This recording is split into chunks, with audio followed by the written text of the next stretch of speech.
বলছে রোজা থাকা অবস্থায় কি কি কাজ করলে আমাদের রোজা ভেঙে যাবে এ বিষয়ে আমরা কয়েকটি পয়েন্ট আজকে আমরা আলোচনা করব ইনশাআল্লাহ।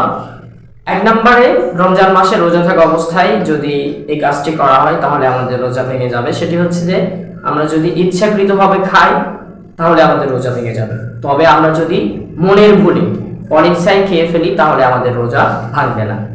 যে প্রথম 1, 2, 3 রোজায় হয় কি যে রমজানের আগের অভ্যাস যে আমরা ঘুম থেকে উঠে 1 গ্লাস পানি খাই।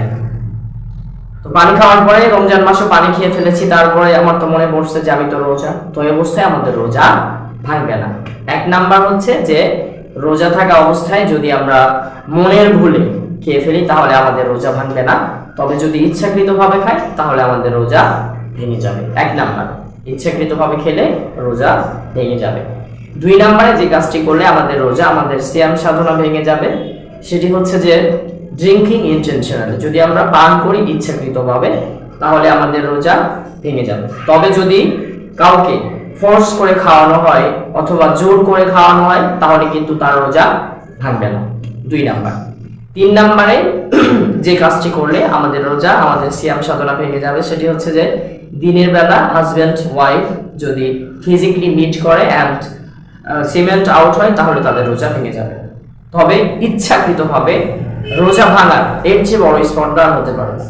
তবে ইচ্ছাকৃতভাবে যদি আমরা রোজা ভেঙে ফেলি তাহলে কাজা কাফারা দুটোই আদায় করতে হবে। হোয়াট ইজ কাফারা? কাফারা কি? কাফারা হচ্ছে যে একটা রোজার পরিবর্তে টানা 7 দিন রোজা রাখতে হবে।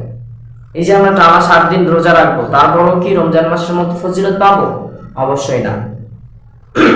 তো এই জন্য আমরা ইচ্ছাকৃতভাবে, প্রিয় ভাইরা, আমরা কখনোই রমজান মাসের রোজা আমরা ভাঙি। 3 নম্বরে আমরা বলেছি যে দিনের বেলা যদি হাজব্যান্ড ওয়াইফ ফিজিক্যালি রিলেশন করে তাহলে তাদের রোজা ভেঙে যাবে। 4 নম্বর হচ্ছে যে ইচ্ছাকৃতভাবে বমি করলে রোজা ভেঙে যাবে। তবে যদি কেউ অনিচ্ছায় বমি করে তাহলে তার রোজা ভাঙবে না। এটা হচ্ছে 4 নম্বর।